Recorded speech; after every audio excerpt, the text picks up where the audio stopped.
नमस्कार दोस्तों। ये है अड्डेबाजी का 17वां एपिसोड, जिसमें हम बात करेंगे संवैधानिक विकास की। संवैधानिक विकास 1858 से 1909 तक का।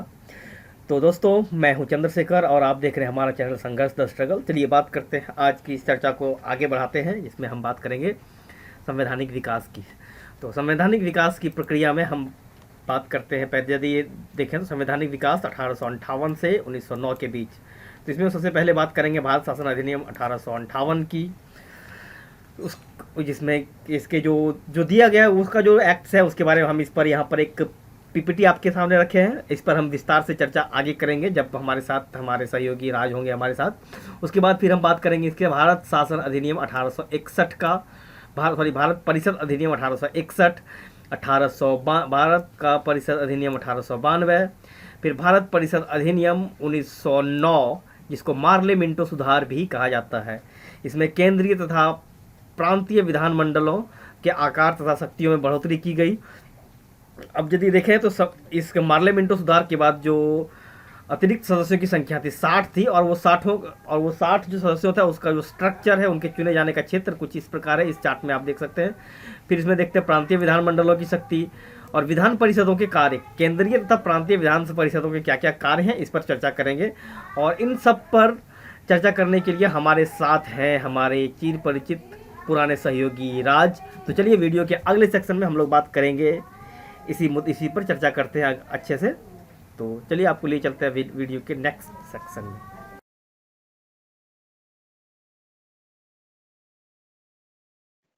नमस्कार दोस्तों।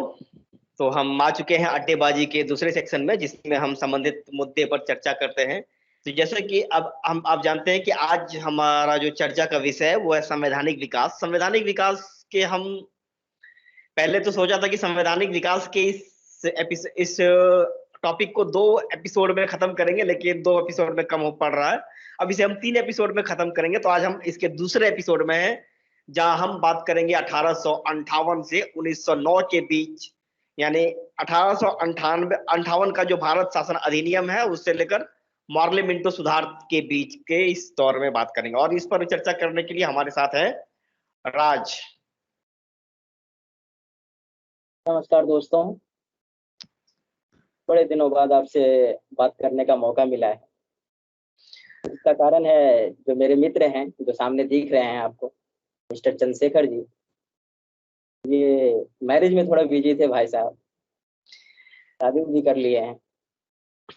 तो इस वजह से हम लोग थोड़ा व्यस्तता थी हम लोगों की। अब बड़े दिनों बाद फिर से आपके सामने उपस्थित हुए हैं। तो जैसा कि बताया चंदू ने कि आज हम मैं लोग बता दूं कि राज ने आधा बात बताया, कि आधी बात बताई राज ने। खुशी और गम दोनों एक साथ आया। परिवार में एक सदस्य बढ़ना चाहिए था, लेकिन बराबर रह गए। एक कोई आए बात तो चंदू जी, चले 1 से गए। 2 हुए हैं, उम्मीद करते हैं कि अगले साल तक 3 हो जाए।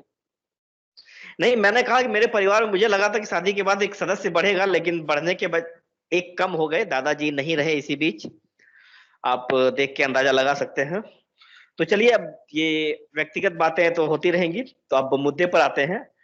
तो 1857, ये जो अब हमने अभी 1857 से पहले जो संवैधानिक विकास हुआ, या फिर जो सरकार ने जो संवैधानिक एक स्थिति, मतलब कह सकते हैं एक सिस्टम बनाने की कोशिश की, उस पर चर्चा किया। अब हम बात करेंगे 1857 के बाद, यानी 1858 से। तो इस पर चर्चा करें इससे पहले मैं एक बात करना चाहूंगा, क्या 1858 से जो एक उत्तरदायी सरकार बनाने की कोशिश की जाती है, आप ऐसे आगे हम इसको देखेंगे, आपने पीपीटी में भी देख चुका है, आप देख चुके होंगे। लेकिन क्या लगता है कि 1857 के बाद ये हुआ, या फिर इसकी सुगबुगाहट कहीं ना कहीं पहले से ही शुरू हो रही थी? राज, आपको देखना पड़ेगा। आपकी आवाज थोड़ी कम है, थोड़ी ऊंची आवाज में बोलिए। जब आप 1857 का विद्रोह देखेंगे ना, तो उस समय जो स्थिति थी, खास करके भारतीयों का जो असंतोष का कारण था, असंतोष में जो ब्रिटिशर्स के प्रति जो रवैया था, और ब्रिटिश के द्वारा जो भारत में क्रियाकलाप किया जा रहा था, जो तरह तरह की नीतियां लाई जा रही थी, उस वजह से ये जो परिदृश्य बना ना, 1858 का एक्ट इसलिए बनाया गया ताकि जो है 1857 में अंग्रेजों को ये तो पता चल गया था कि जो है भारतीयों भारतीयों किसी चीज में कम नहीं है, एकता में चाहे हो या फिर भले ही इनके पास मॉडर्न हथियार ना हो, लेकिन इनकी जो है ना, जो संघर्ष थी, वो उसने 1857 में उसको देखने को मिला। इस वजह से ये जो है 1858 के एक्ट लाने की जरूरत पड़ी। हाँ चंदू। देखिए, जहां तक मैं समझता हूँ राज, जैसे तुमने कहा अभी, जहां तक मुझे लगता है कि 1857 ने की जो क्रांति थी, उन्होंने इसको ट्रिगर किया। क्योंकि आप 1853 का एक्ट देखें तो उसमें स्पष्ट कर दिया गया था कि कंपनी अब भारतीय प्रदेश तथा जो राजस्व है उसका जो नियंत्रण रखेगा वो क्राउन का प्रतिनिधि के रूप में काम करेगा। और वहां पर आपने जो कि खासकर लंदन में और ब्रिटेन में जो बोर्ड ऑफ डायरेक्टर्स और बोर्ड ऑफ कंट्रोल के बीच जो खींचतान चल रहा था, और उनके जो शेयर होल्डर्स के बीच जो खींचतान चल रहा था, प्लस जो वहां का जो अभिजात्य वर्ग था, वो कंपनी के अधिकारियों के प्रति जो उनका सोच था, उनकी जो जो विचारधारा थी, उन चीजों ने इसकी सुगबुगाहट कहीं ना कहीं तब से शुरू, पहले से इसकी शुरू हो गई थी। और 1857 ने यह साबित कर दिया कि अब सिर्फ ताकत यानी तलवार और बंदूक के दम पर भारतीयों पर शासन कर पाना मुश्किल नहीं है, बहुत मुश्किल है, मुमकिन नहीं है। क्या? बिल्कुल सही कहा आपने। जैसे कि आप जानते हैं, इसमें कहा गया था कि अब एक चलिए वो आगे एक मतलब एक सेफ्टी वॉल्व का जो थ्योरी दिया गया, कहीं ना कहीं उस विचारधारा से प्रेरित होकर एक उत्तरदायी सरकार बनाने की और इसकी शुरुआत की गई। पहली बार ऐसा पता चला था कि भारत में जो शासन होगा हाँ। अब एक अच्छे तरीके से होगा। मतलब ऐसा लग रहा था कि प्रशासनिक व्यवस्था में जो है अब धीरे धीरे सुधार होगी। इस वजह से यहाँ आप देखेंगे कि सारा कुछ जो है ना, जैसे कंपनी पहले जो एक्ट में आपको मैंने बताया कि पहले जो कंपनी का शासन था, वो क्या करते थे, यहाँ पर हड़प की नीति थी उनकी। मतलब बेवजह जो है ना लोगों का शोषण करना, और मतलब इतने पूंजी उसने इकट्ठा करके यूरोप में खर्चा किया, शायद आपको जानकर हैरानी होगी, आप लोगों को मैंने बताया भी था। तो वो सब चीजें जो है ना, कंपनी एक्ट यहाँ पर आकर के ये चीजें कंपनी खत्म हो जाती है, और सीधा जो है प्रशासन ब्रिटिश क्राउन के हाथों में चला जाता है। वहां से ये रेगुलेट होने लगती है। हाँ चंदू। हाँ, देखिए, अब वहां ये था कि क्या कह रहे थे, कभी कभार यार एक्चुअली ये फ्लो टूट गया है बहुत दिनों से, तो ये उतर जा रहा दिमाग से। कोई बात नहीं, कोई बात नहीं, हो जाएगा। क्या कहना क्या चाह रहे हैं आप? अब सीधे अधिनियम पर आते, जब वो दिमाग में दोबारा बात आएगी तो फिर रखेंगे। देखिए, इस एक्ट में जो अधिनियम में कहा गया कि अब यहाँ पर जो है कि एक सचिव भारत का राज्य सचिव की संज्ञा दी गई और एक नए पद का सृजन किया गया। अब उसके पास बोर्ड ऑफ डायरेक्टर और बोर्ड ऑफ कंट्रोल की दोनों की शक्तियां उसी के पास थी। हेलो, आप सुन रहे हाँ। हैं? हाँ। परिषद, अब इसके पास एक, और इसके नीचे काम करने के लिए एक परिषद बनाई गई। परिषद 15 सदस्यों में से 8 की नियुक्ति क्राउन को करनी थी और 7 बोर्ड ऑफ डायरेक्टर्स को करनी थी।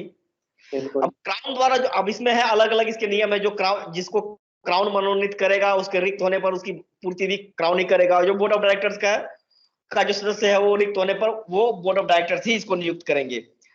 अब आगे फिर देखेंगे, क्राउन द्वारा मनोनीत रिक्त गवर्नर जनरल को वायसराय की उपाधि दे दी गई। अब गवर्नर जनरल वायसराय हो गए, और हर प्रांत के अलग अलग गवर्नर बना दिए गए। अब जनपद सेवा में नियुक्तियां जो है खुली प्रतियोगिता द्वारा की जाने लगी। ये एक बड़ा परिवर्तन आया। आईसीएस, इंडियन सिविल सर्विस, इस एक्ट द्वारा भारत राज्य सचिव निगम निकाय घोषित किया गया, जिस पर भारत तथा इंग्लैंड दोनों ही जगह कहीं भी इस पर दावा किया जा सकता था। तो ये थी इस एक्ट की कुछ मुख्य बातें। अब इस पर यदि बात करें तो इसमें जो है कि ये यहाँ पर अभी भी देखिएगा कि जो व्यवस्था में जो परिवर्तन लाया गया, वो परिवर्तन भारत में नहीं, वो इंग्लैंड में जो व्यवस्था थी उसी में परिवर्तन लाया गया।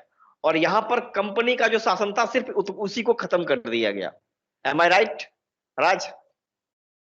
बिल्कुल राइट बोल रहे हैं आप कि कंपनी शासन को खत्म कर दिया, क्राउन के हाथों में चली गई थी ये शासन। सही कहा आपने। जो और पदस्थ आपने 15 जो सदस्यीय मैं जो कमेटी पहले बोल रहा था, मैं उसको आ गया थी दिमाग में, थोड़ा फिर से वो आ गया है। एक्चुअली कंपनी शासन कर यहाँ एक व्यापार करने आई थी और उसने धीरे धीरे साम्राज्य स्थापित कर लिया। और उनका जो प्रशासन था बिल्कुल एक कंपनी के प्रशासन की तरह था, एक राज्य चलाने जैसा नहीं था। वो अधिक से अधिक मुनाफा कमाने के लिए वो सारे कृत्य उनके मतलब ऐसे ही दिख रहे थे कि जैसे उनको अधिक से अधिक मुनाफा कमाना है। वेलफेयर जो कि एक स्टेट का एक मेन मकसद होता, मुख्य मकसद होता है, मुख्य वेलफेयर की बात जिसे कहते हैं, कल्याण का, वो हालांकि आगे भी नहीं रहा बहुत ज्यादा, लेकिन वहां पर वो उसका बिल्कुल भी अभाव था। शायद इसके दिखाने के लिए एक सरकार की स्थापना करनी जरूरी थी। वेलफेयर की हम बात क्यों करेंगे? जिनको जो खुद जो है यहाँ पर पैसा कमाने के उद्देश्य से आए हैं, व्यापार करने के उद्देश्य से आए हैं, वो अगर यहाँ पर मान लीजिए एक प्रशासनिक व्यवस्था एस्टेब्लिश कर भी लेते हैं या राजनीतिक व्यवस्था एस्टेब्लिश कर भी लेते हैं, तो वो क्यों करेंगे हम्म। वेलफेयर का? आप ही हम्म। बताइए क्यों करेंगे? कहीं से भी नहीं लगता कि वेलफेयर काम करें। हाँ, अपने दाल गलाने के लिए, अपनी रोजी रोटी कमाने के लिए वो जरूर है कि इस तरह के क्या कहते हैं, मॉडिफाई करते थे। ये लेकिन बात। लेकिन जो सत्ता में बैठे लोग थे वहां पर इंग्लैंड में, उनको अब आभास होने लगा था कि भारत में जैसे जनजाति 1855-56 के आसपास जो जनजातीय विद्रोह हो रहे थे, और फिर कुछ जो फिर 1857 का जो महान विद्रोह हुआ, और इसके बीच उसके पहले जो छोटे छोटे जातीय विद्रोह थे, ये कहीं ना कहीं इस ओर इशारा कर रहे थे कि वहां सब जरूर कुछ जरूर। ठीक नहीं तो है। आपने बताया कि 1857 का विद्रोह हो या फिर जनजातीय विद्रोह हो, इसने ये तो जरूर साबित कर दिया कि भारत में अगर रहना है या भारत में अगर शासन करना है, तो हमें जो है ना, भारतीयों का सपोर्ट लेना बहुत जरूरी है। ये चीज उनको आभास हो गया था एकदम 100%। मतलब ये मुगलों ने जो चीज सत्ता स्थापित करते ही सीख लिया था, इनको सीखने में लगभग 100 साल लग गए। हाँ। चलिए अब हम बात करते हैं इस पर, और बात करने की जरूरत मुझे नहीं लगता है। अब आगे चलिए बात करते हैं हम 18 भारत परिषद अधिनियम 1861 का। हम्म। अब जैसे कि हम लोग देख जानते हैं कि 1858 के अधिनियम में केवल मतलब जैसे हम पहले ही बात कर चुके इस पर, सिर्फ गृह सरकार में परिवर्तन किया गया था। और अब महसूस की जा रही थी कि भारत की जो सरकार है, भारत में जो कार्यकारी शक्तियां हैं, उनमें भी परिवर्तन किया जाए।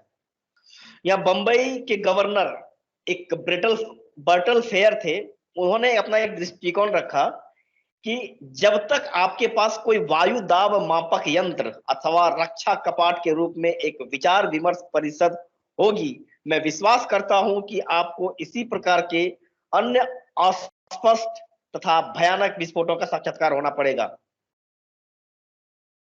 राज आप दिख नहीं रहे, गायब हो गए। हेलो। कंटिन्यू। मैंने कहा कि एक बर्टल फेयर है, बंबई के गवर्नर, उन्होंने कहा है कि यदि आपको 1857 या इसके तरह, आप थोड़ा बाहर आ गए फ्रेम से, थोड़ा अंदर आइए। हम्म। आप अपने स्क्रीन के थोड़ा दाईं तरफ मुड़िए, दाईं लेफ्ट साइड। मुझे नहीं दिख रहा है ना कुछ, इस वजह से। आप लेफ्ट की ओर आइए ना। सॉरी सॉरी, लेफ्ट नहीं, राइट राइट राइट राइट। अरे यार, लेफ्ट राइट भी भूल जाते हैं। कोई बात अभी नहीं। इधर काटना पड़ेगा अभी इसको भी। आओ इधर अंदर, थोड़ा थोड़ा और अंदर आओ। ठीक है। हाँ ठीक तो नहीं है, थोड़ा सा और ऐसे झुकूं, थोड़ा ऐसे ऐसे। हाँ ठीक है, अब ठीक है। तो बंबई के गवर्नर हुए बर्टल फेयर। हम्म। बंबई के गवर्नर बर्टल फेयर ने कहा कि जब तक आपके पास कोई वायु दाब मापक यंत्र नहीं होगा, आपको ऐसे ही विस्फोटों का सामना करता रहना पड़ेगा। आखिर लोगों के दिमाग में, जनता के बीच क्या चल रहा है, ये आपको पता होना चाहिए। जब तक ये नहीं होगा, आपको ऐसे ही 1857 की क्रांति के संदर्भ में उन्होंने कहा था, आपको इसी प्रकार के अस्पष्ट तथा भयानक विस्फोटों का साक्षात्कार होना ही पड़ेगा। हम्म। और 1853 के एक्ट में स्थापित व्यवस्था में बहुत सी त्रुटियां रह गई थी। यह परिषद एक प्रकार की छोटी संसद अथवा वाद विवाद सभा बनाई गई थी, जिसके प्रतिनिधि सभा शक्ति तथा मतलब एक उसके पास सभा तो थी, लेकिन कोई शक्ति थी नहीं उनके पास, ना पूछने का, बस वो वाद विवाद का एक केंद्र बन के रह गया था। और 1861 में अब इसी को करने मतलब पूरा करने के लिए 1861 में प्रथम भारतीय परिषद अधिनियम लाया गया। और इसमें क्या किया गया सबसे पहले, सर्वप्रथम तो चलिए अब इस पर बात करते हैं 1861 और 1858 वाला में। क्या लगता है कि ये मतलब वाकई में ऐसी स्थिति थी कि 1858 से लेकर 61 आते आते ये 3-4 सालों में 3 साल कि ऐसी कैसी स्थिति बनी कि मतलब इस दौर में ऐसी घटनाएं हो रही थी, क्या हो रहा था कि लगा कि अब और परिवर्तन की जरूरत है। जो 1857 के बाद जो परिदृश्य बनी थी उसको कुछ सॉर्ट आउट करने की कोशिश की गई 1858 के एक्ट में। लेकिन जब 1858 का एक्ट आया तो उसमें भी वो आपको जो परिपूर्ण चीजें हैं या संपूर्ण चीजें हैं वो अस्थायी रूप नहीं दे सका उसको। जो यहाँ की समस्या थी, जो राजनीतिक संविधान या सरकार कभी भी परिपूर्ण नहीं होती है, उसमें सुधार की गुंजाइश हमेशा होती है। इसलिए मैं कहा मतलब कि सुधार की गुंजाइश उसमें थी। तो ऐसा कुछ भी 1858 में फुलफिल होता नहीं दिखा उनको। तो उन्होंने क्या किया, 1861 का एक्ट लाना जरूरी समझा ताकि यहाँ पर राजनीतिक और संवैधानिक जो विकास है वो हम सुचारू रूप से चला सके। अब आप देखिए, हाँ कुछ बोल रहे हैं। अब 1861 का जो प्रथम भारतीय परिषद अधिनियम ये अब आ जाता है। इसमें सबसे पहला जो एक्ट सबसे पहला जो इसमें जो बात कही गई, सर्वप्रथम इसमें वायसराय का कार्यकारी परिषद, यहाँ पर जो 1858 में जो वायसराय का कार्यकारी परिषद था वो बस नाम मात्र का था। इसमें 4 सदस्य होते थे, हालांकि बहुमत से निर्णय लेना होता था, लेकिन जब 4 सदस्य हैं, 2 सरकारी सदस्य 2 गैर सरकारी और एक वायसराय, तो हमेशा पक्ष सरकार के ही पक्ष में होता था निर्णय, तो उस परिषद का कोई मतलब नहीं था। लेकिन अब यहाँ ये हुआ कि अब इस परिषद में एक 5वां विधि वेता सदस्य जोड़ दिया गया। अब स्थिति अब थोड़ी बहुत यहाँ लोकतांत्रिकरण की प्रक्रिया आप देख सकते हैं। वायसराय की परिषद में अधिक सुविधा से कार्य करने के लिए नियम बनाने की अनुमति दे दी गई। वायसराय परिषद को अपने काम करने के लिए उनको अपने संविधान बनाने की अनुमति दे दी गई। इसी नियम द्वारा लॉर्ड कैनिंग ने पहली बार विभागीय प्रणाली की स्थापना की। और विभागीय प्रणाली द्वारा, जिसे आज हम मंत्रिमंडलीय व्यवस्था के रूप में देख सकते हैं, विभागीय प्रणाली ही थी जो कि आगे चलकर मंत्रिमंडलीय व्यवस्था का रूप लिया। कानून बनाने के लिए वायसराय की कार्यकारी परिषद में न्यूनतम 6 और अधिकतम 12 अतिरिक्त सदस्यों की नियुक्ति से उसका विस्तार किया गया। एक तो पहले से जो वो 5 सदस्य थे, अब अतिरिक्त 12 सदस्य, न्यूनतम 6 और अधिकतम 12, जिन्हें वायसराय द्वारा मनोनीत किया जाता था और 2 वर्ष के तक अपने पद पर बने रह सकते थे। अब देखिए, अब ये आ रहा है आपका राज्यसभा वाला कंडीशन। भारतीयों के लिए हालांकि कोई वैधानिक प्रावधान नहीं था, फिर भी उच्च श्रेणी के कुछ भारतीय इसमें शामिल थे। अब वो जो अपनी पहुंच और पैरवी के दम पर, इस विधान परिषद का कार्य केवल कानून बनाना था और इसको प्रशासन अथवा वित्त या प्रश्न पूछने का कोई अधिकार नहीं था। परिषद तो बना दी गई, लेकिन इसके पास अभी भी अधिकार बहुत ही सीमित हैं। सब धीरे धीरे मांग करते जाएंगे, उसके बाद अगला जो संशोधन होगा, अगला जो एक्ट आएगा उसमें जो है ये सारी मांगे पूरी हो जाएंगी। यही चलता था नॉर्मली। हाँ, एक्चुअली एक परिषद मतलब एक कमेटी बनाई गई, उसमें जो खामियां दिखा उसकी समीक्षा के लिए दूसरी कमेटी बनाई गई। एक एक्ट किया गया कि हम लोगों ने बात चर्चा करी है इस मुद्दे पर। हाँ, एक्चुअली देखो, जब एक जीवित, हालांकि लोकतांत्रिकरण और संवैधानिक व्यवस्था की जिसकी हम आज बात कर रहे हैं, भारत में वो ट्राई कर रहे थे, एक्सपेरिमेंट कर रहे थे। भारत की बात नहीं है, ये ऑल ओवर वर्ल्ड में होता है, कहीं भी होता है कि जो आप एक्ट बनाए हैं वो अगर सही हो जाए, जैसे आपने अभी कहा ना कि कोई भी मतलब प्रशासनिक व्यवस्था हो या फिर राज्य हो, तो उसके लिए सब कुछ संपूर्ण नहीं होता, हमेशा जो है उसमें संशोधन की गुंजाइश रहती है। तो वो हमेशा से रहेगा, कितना भी अच्छा एक्ट बना दिया जाएगा ना तो उसमें संशोधन की गुंजाइश रहेगी ही रहेगी। तो ये बात हकीकत। मैं वो नहीं कह रहा था, मैं कह रहा हूँ संशोधन की गुंजाइश तो रहेगी ही, लेकिन जो अंग्रेज सरकार थी, जो ब्रिटिश हुकूमत था, वो जो अपने देश में करना चाह रही थी उसको पहले यहाँ एक्सपेरिमेंट कर रही थी, देख रहा हाँ क्या था क्या नुकसान, और उसको वहां वो ट्राई कर रहे थे, वो हाँ उसके बाद वहां लागू कर रहे थे। क्योंकि ये दौर राष्ट्रवाद और लोकतांत्रिकरण के का दौर रहा है पूरी दुनिया में, 19वीं सदी का उत्तरार्ध। चलिए अब इसमें है कि अब आगे यदि बात करें तो विधान परिषद का कार्य केवल कानून बनाना था। इस अधिनियम के द्वारा बंबई तथा मद्रास प्रांतों को अपने लिए कानून बनाने तथा उनमें संशोधन का अधिकार दे दिया गया। पहले ये अधिकार था। अब यहाँ पर एक चीज देखिए, जब हम रेगुलेटिंग एक्ट की बात करते हैं तो वहां पर सारा जो है ना अपने अंदर रखा रहता है कि हाँ मतलब जो है ना एक गवर्नर होगा और वो जो है पूरे क्या कहते हैं जो क्या नाम था, मेट्रोपॉलिटन शहर, उसको क्या बोलते हैं, महानगर, महानगर पालिका, हाँ महानगर, उसको देखेगा, सब लॉ यही बनाएगा।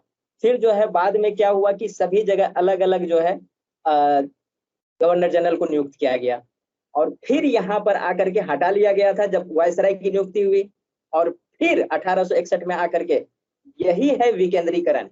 जब यहाँ से हम देखते हैं ना, इसलिए इसको परिषद अधिनियम बोलते हैं। गांधी जी का जो एक कथन था कि विकेंद्रीकरण पे जोर देना, वो विकेंद्रीकरण यहाँ से स्टार्ट होता है, और मद्रास और मुंबई जैसे शहरों को या मुंबई जैसे नगरों को जो है अधिकार है कि वहाँ प्रांत थे, हाँ प्रांत है, तो वहां पर जो है उनको दिया जाता है कि आप जो है कानून भी बनाइए, उन पर जो है अपना बहस भी कीजिए। हाँ चलिए आगे बढ़िए। लेकिन इसके लिए गवर्नर जनरल की अनुमति अनिवार्य थी। हाँ अनुमति अनिवार्य थी, ठीक है, फिर भी आपको अधिकार तो दिया जा रहा है ना, बाद में वो भी अनिवार्यता खत्म कर दी जाएंगी। जैसे दिल्ली के सीएम को अभी भी लेफ्टिनेंट गवर्नर से अनुमति लेना पड़ता है। उसमें बहुत सारे मुद्दे पर। हाँ, अब इसमें था कि समुद्री संचार, सैनिक आदि मामलों में गवर्नर जनरल की पूर्वानुमति चाहिए, पहले ही अनुमति आपको लेना होगा इस पर। उसके बाद आप देखें कि बंगाल तथा पंजाब में 1862, 1886 तथा 1897 में क्रमशः इसी एक्ट के अनुसार अलग अलग मतलब ये विधान परिषदों का गठन हुआ। की स्थापना हुई। गवर्नर जनरल को संकटकालीन अवस्था में विधान परिषद की अनुमति के बिना ही अध्यादेश जारी करने का अधिकार दे दिया गया। जो जो आज राष्ट्रपति के ये अधिकार आज भी आप देख सकते कार्यरत है राष्ट्रपति के पास। क्या हुआ आप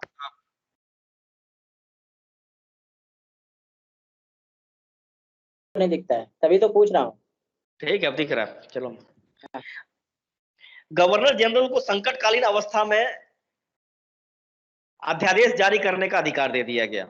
ये बड़ा अजीब बात था कि उस समय ये अध्यादेश जारी करने का अधिकार दिया गया था, और इसकी वैलिड भी 6 महीना होती है, जो आज भी ये वर्तमान में भी यही स्थिति है।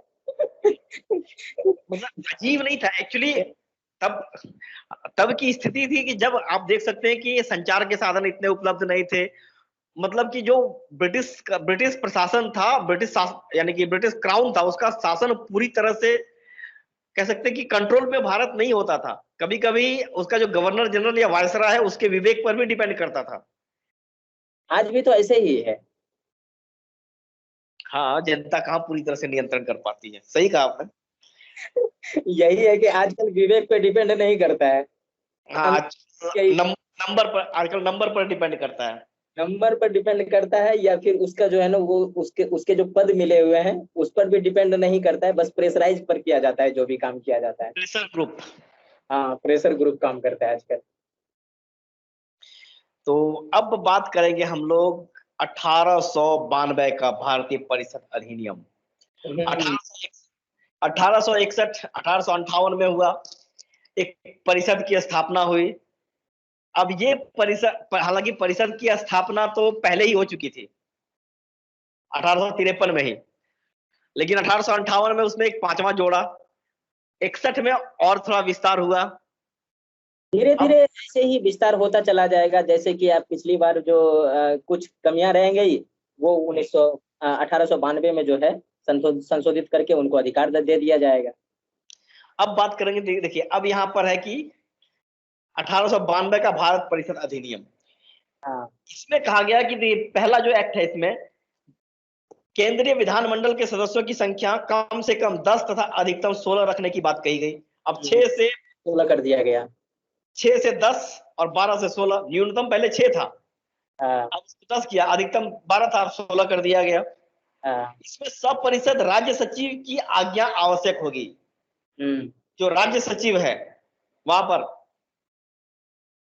इंडिया राष्ट्र वहाँ हाँ, बेटे। उसकी अनुमति अनिवार्य होगी। हाँ। चुनाव का सिद्धांत सीमित रूप से स्वीकार किया गया इसमें। हम्म। सदस्यों को वित्तीय विवरण पर अपने विचार प्रकट करने का अधिकार दिया गया, परंतु प्रस्ताव रखने या मत विभाजन का कोई अधिकार नहीं था। हालांकि बजट पर तो आज भी मत विभाजन और इसका कोई अधिकार है क्या? नहीं, राज्य परिषद को कुछ नहीं है। आज भी लोकसभा को भी है क्या? नहीं, लोकसभा को है। बजट पे आप जो है बोल सकते हैं, कुछ बोल लेकिन सकते हैं। नहीं, राज्यसभा को कुछ भी नहीं आज भी। कुछ भी नहीं कर सकते आप, वहां जाएगा ही नहीं। अब जाएगा भी तो बस सर्वसम्मति से पास करना होगा। सदस्यों अब है इसमें, इस एक्ट में सदस्यों को सार्वजनिक हितों के मामले में 6 दिन पूर्व सूचना देकर प्रश्न पूछने का अधिकार दे दिया गया। तो अब पहली बार जो ये बजट वाला काम किया गया था, तो लगा कि हाँ अब जो है ना कुछ हमारे यहाँ जो है प्रशासनिक व्यवस्था आया है। मतलब यहाँ से कुछ थोड़ा बहुत जो है ना आभास होना शुरू हुआ, यहाँ ठीक ठाक स्थिति आ रही। अब बजट पे कोई आदमी बोलने का, आप खुद सोचिए कि आम जनता को बोलने का अधिकार दिया गया, ये अपने आप में बहुत बड़ी बात थी। हाँ चलिए। वो भी उस दौर में जबकि महारानी या फिर नरेश का शासन होता था। तब अब 1990 की बात हो रही है, 92 की बात हो रही है, लगभग सोच ही रहे हैं आप। भारतीय विधानमंडलों को बंबई, मद्रास तथा बंगाल में इस अधिनियम के द्वारा न्यूनतम 8 और अधिकतम 20 अतिरिक्त सदस्यों द्वारा बढ़ा दिया गया। अब यहाँ देखिए, प्रांतों को स्वायत्तता ज्यादा दी गई। सेंट्रल, अब यहाँ पर देखिए, इसको 8 से 20 तक कर दिया गया, अधिकतम 20।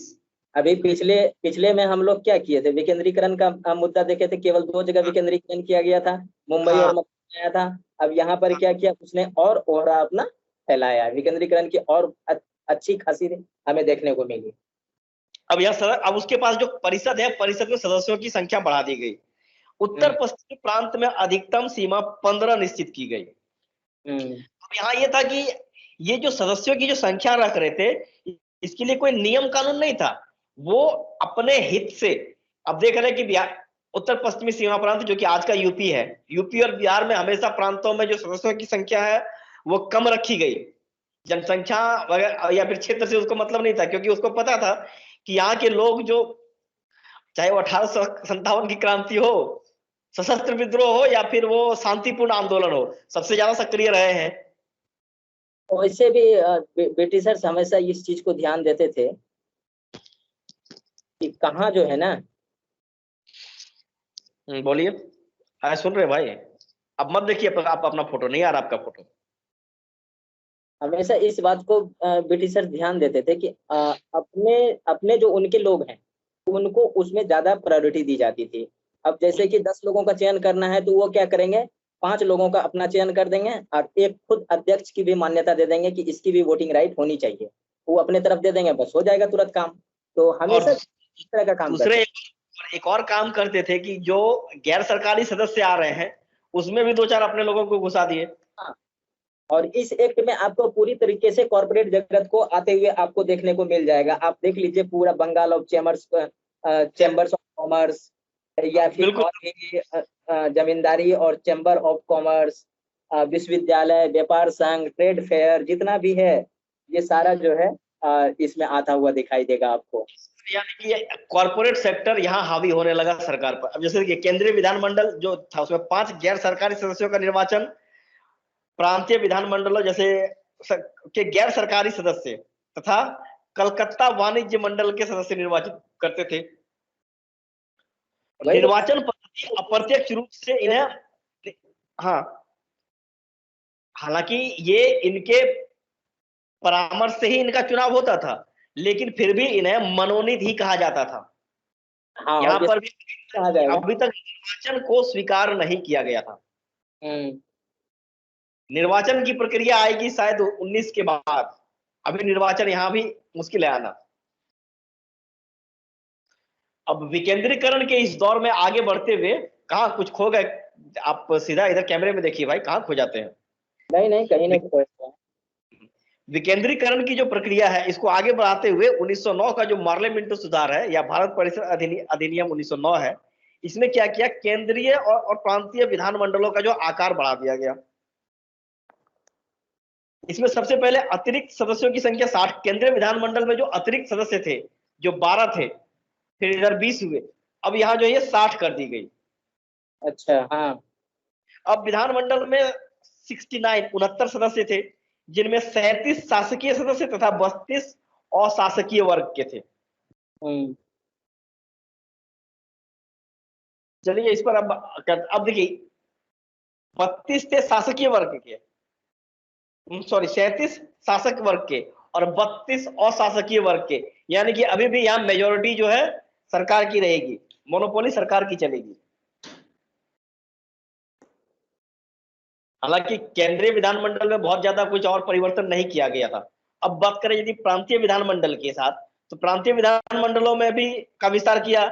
इसमें प्रांतों की विधान परिषदों में बढ़ी हुई सदस्य संख्या, यदि बर्मा में 16, पूर्वी बंगाल तथा असम में 41, बंगाल 52, मद्रास 47, बंबई 47, यूपी 47 और पंजाब 25, क्योंकि पंजाब छोट ओवरऑल यही कहिए, इतनी जरूरत नहीं है संख्या बताने की, आप ये कहिए ओवरऑल कि हाँ प्रांतों में जो संख्या है वो कुछ छोटे प्रांतों के लिए फिक्स कर दी गई, लेकिन जो कुछ बड़े प्रांत है उनके लिए जो है बढ़ाई गई संख्या को। संख्या बढ़ाई गई, छोटे और बड़े से नहीं, वो संख्या उस हिसाब से बढ़ाई गई जहां पर उनको ज्यादा जरूरत था। हाँ, जैसे हाँ, पंजाब, यदि पंजाब की बात करें, पंजाब में अब इसको एक बात एक देखिए, इस आंकड़े को देखिए, बंगाल में 52 है और पंजाब में आपका कितना दिख रहा था अभी, 25 है, जबकि 1/3 आधा है और 1/3 से भी कम जनसंख्या पंजाब की है, बंगाल और पंजाब में देखा जाए तो उस समय भी। तो आखिर इतना बड़ा क्यों? क्योंकि वो सामरिक दृष्टि, पंजाब जो है सामरिक दृष्टि से इसके लिए बहुत इंपॉर्टेंट था। सामरिक दृष्टि से था ही था, और उनके जो सिख लोग थे ना, उनके भक्त थे ब्रिटिशर्स के उस समय। देखिए ऐसे शब्द नहीं बोल सकते, भक्त थे, हालांकि सेना में उनका बहुत रुतबा था तब भी और आज भी है। नहीं, उस समय की मैं बात कर रहा हूँ पर्टिकुलर, मैं अभी की बात नहीं कर रहा हूँ। चलिए आगे चल बढ़ते हैं। प्रांतों में गैर सरकारी सदस्यों का बहुमत था, परंतु इसमें बहुत से सदस्य गवर्नर द्वारा मनोनीत होते थे। गैर सरकारी सदस्य तो थे, लेकिन वो सारे गवर्नर ही मनोनीत करते थे उसमें बहुत सारे, इसलिए प्रांतों में भी इनका बहुमत ना ही रहा। अब मनोनीत सदस्य हमेशा सरकार का पक्ष लेते थे और बंगाल, मद्रास तथा बंबई कार्यकारिणी की संख्या बढ़ाकर 4 कर दी गई। मतलब ये हर जगह इसका एक कह सकते हैं कि यहाँ पर कार्यकारिणी परिषद जो थी इसका सिर्फ विस्तार किया गया, इनके अधिकार तो नहीं बढ़े, लेकिन यहाँ लोगों की संख्या जरूर बढ़ा दी गई। यहाँ पर हमेशा क्या करते थे ना वो, कि जहां देखता था कि मेरा काम नहीं होने वाला है तो वहां पर ये संख्या बढ़ा देते थे, और जहां लगता था कि यहाँ पर जो है ना काम हो जाएगा या फिर थोड़ी दिक्कत करेगा, तो बस वहां पर जो है अपना खींच लिया जाता था। इस तरह की बातें घटाना बढ़ाना, मतलब ऐसा लगता था जैसे क्या कोई खेल हो, नॉर्मल बात। वैसे 1909 का जो सबसे मुख्य चीजें देखेंगे तो वो था सांप्रदायिक निर्वाचन। ये सबसे ज्यादा प्रमुख क्या कहते हैं स्थान रखता है 1909 के एक्ट में। यहाँ पर 6 सीट मुसलमानों के लिए निश्चित कर दिए गए। कितने सीट?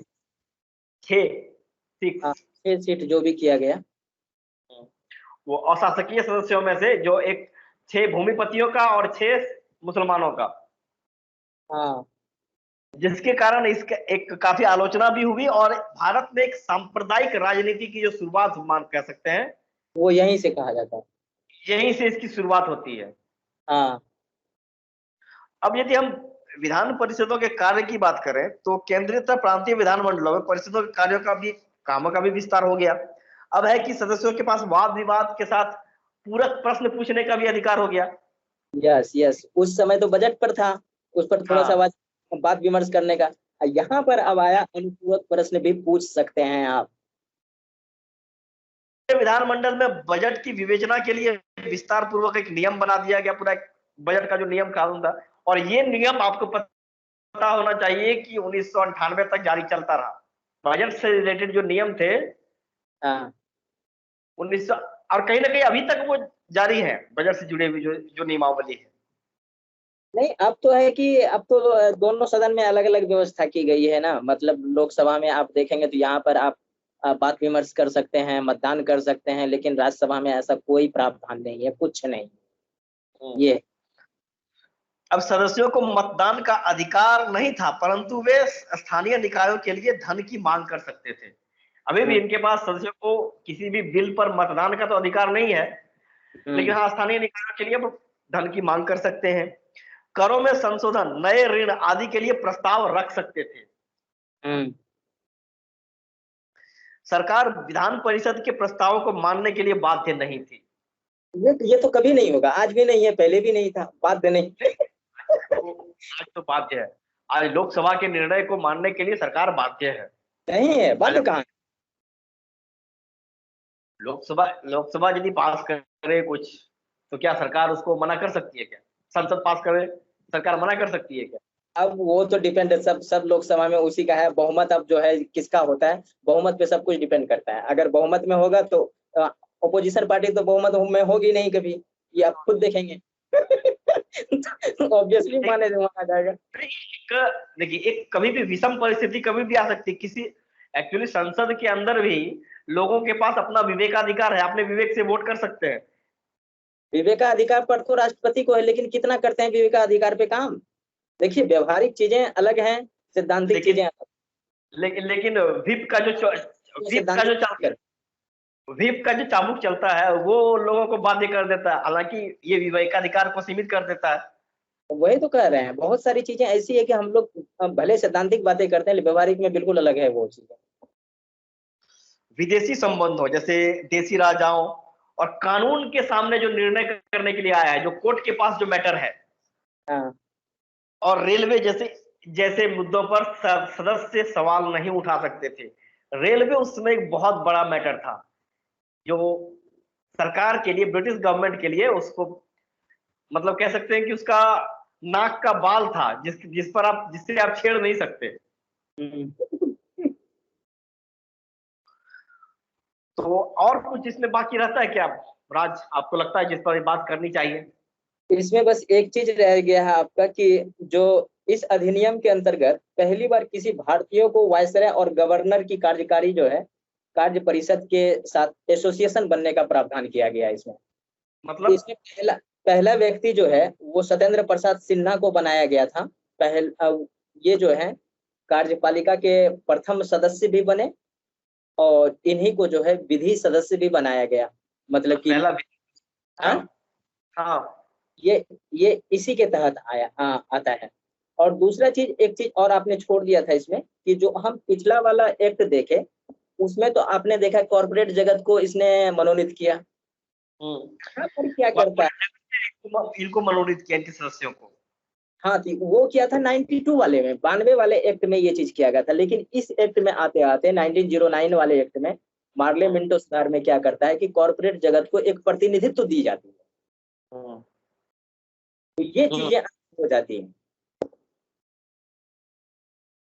तो मेनली यही था कि अब इस अधिनियम का लक्ष्य था वो भारतवासियों को उत्तरदायी सरकार प्रदान करना नहीं, बल्कि विधान परिषद को परामर्शदात्री संस्थाओं के रूप में विकसित करना था, ताकि जनता में क्या चल रहा है, लोगों के दिमाग में क्या चल रहा है, वो बातें सरकार तक पहुंच सके।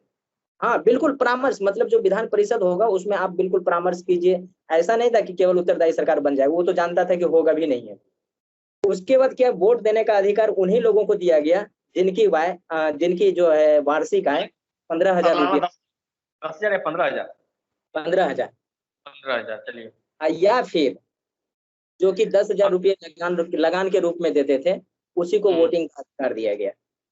अब आप सोच सकते हैं सभी नागरिक बराबर नहीं थे, ध्यान रखिए।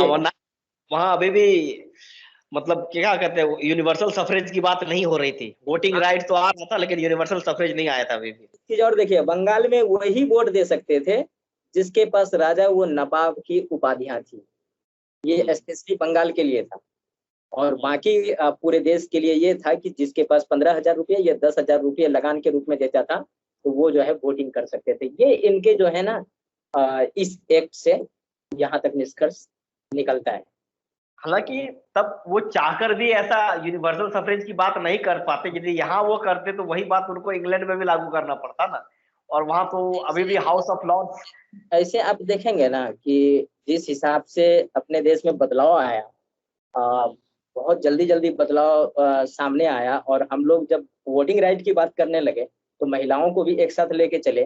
पूरे वर्ल्ड में ऐसा नहीं चल रहा था। पूरे पूरे वर्ल्ड में। दुनिया में, हमें इवन यूएसए हो, ब्रिटेन हो, फ्रांस हो, और इन कारण था, लोगों ने। उस समय के जो हाँ। थिंकर हुआ करते थे ना, उस समय के जो थिंकर हुआ करते थे, आप लॉस्की को देखेंगे, आप जो है मोंटेस्क्यू को देखेंगे, या फिर और भी जो बहुत सारे थिंकर रहे हैं, उसने खुद जो है महिलाओं के वोटिंग को जो है इग्नोर कर दिया। हम्म। तो ये सब काफी चीजें मायने रखती हैं कि हमारे यहाँ ब्रिटिशर्स था तो उसने भी जो है कुछ हमारी हेल्प भी की, और कुछ जो है डिक्रीज तो रहा ही, मतलब वो अपने फायदे के लिए तो किया ही था। हाँ, अब एक्चुअली देखिए, वो हर जगह किसी भी मतलब मल्टी डायमेंशनल होता है ना, एक पहलू तो होता नहीं, बहुत सारे पहलू होते हैं। हालांकि हाँ फिर भी ये नहीं कह सकते कि अंग्रेजों ने हमारा, मतलब ये कहें कि वो उनका रहना हमारे लिए फायदेमंद रहा, ऐसी चीजों।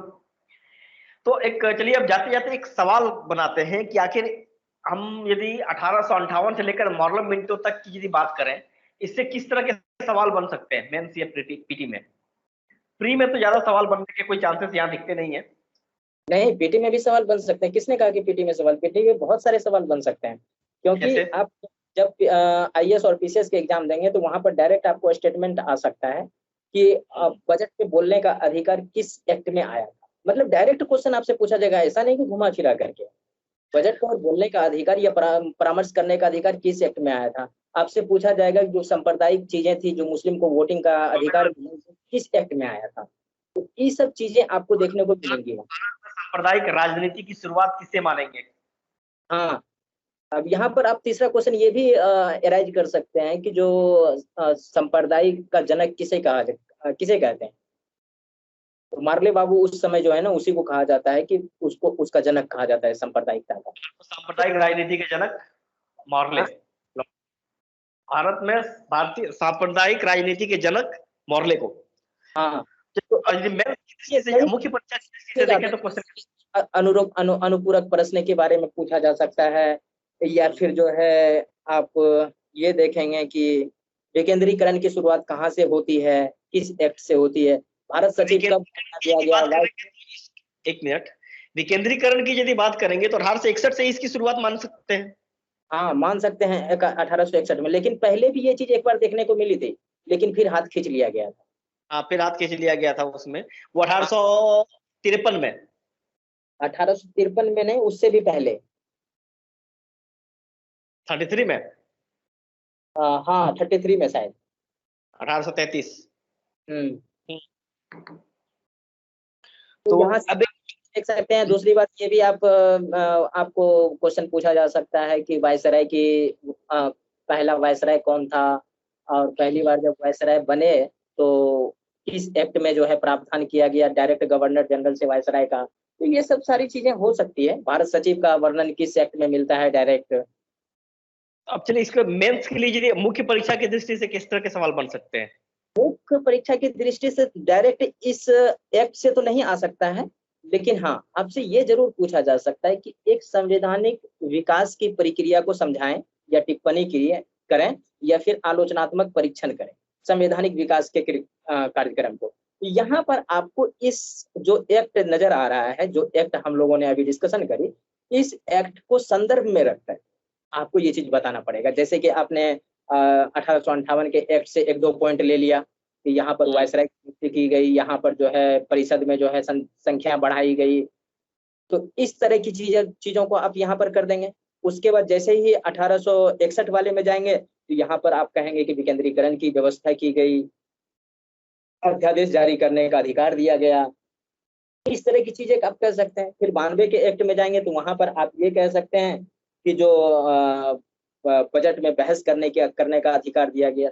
इस तरह की चीजों को आप पूरे एनालिसिस करके जो है पूरा मतलब एक्ट में। इसमें देखिए, इसमें हो सकता है कि एक पर्टिकुलर एक एक एक्ट अधिनियम से रिलेटेड भी सवाल बन सकता है, या फिर आपके लिए ये सवाल भी बन सकता है कि 1858 के भारत परिषद अधिनियम 1858 से लेकर 1909 के बीच में किस प्रकार परिवर्तन हुआ, उनकी परिस्थितियों पर, सामाजिक, आर्थिक और राजनीतिक परिस्थितियों पर प्रकाश डालें। नॉर्मली जब ISPCS की बात करेंगे ना, तो वहां पर आपको ऐसे मेंस में तो सवाल नहीं पूछे जाएंगे एक्ट के, डायरेक्ट एक्ट के, तो उसमें संवैधानिक सुधार की बात करेंगे और बता दिया जाएगा कि आपको क्रॉन से पहले वाला करना है या क्रॉन से बाद वाला संवैधानिक सुधार की बात किया जाए। तो अगर संवैधानिक सुधार की बात पूरा कर रहा है, ओवरऑल कर रहा है, तो आपको 1773 के एक्ट से, रेगुलेटिंग एक्ट से उठा करके डायरेक्ट 1947 तक जाना है। अगर बीच में वो मॉडिफिकेशन कर देता है कि क्रॉन से पहले तक करना है, तो फिर आपको जो है अपने तरह से लिखना है। शॉर्ट क्वेश्चन भी पूछा जा सकता है। तो चलिए आज के, अब इसको ज्यादा ना खींचते हुए आज की चर्चा में इतना ही। मिलते हैं तब नेक्स्ट एपिसोड में, जिसमें हम लोग बात करेंगे 1919 मॉन्टेग्यू चेम्सफोर्ड सुधार, 1900 भारत शासन अधिनियम 1935, और जो संविधान निर्माण और उसकी जो प्रक्रिया है उस पर बात करेंगे नेक्स्ट एपिसोड में। मिलते हैं अगले एपिसोड में, तब तक के लिए धन्यवाद।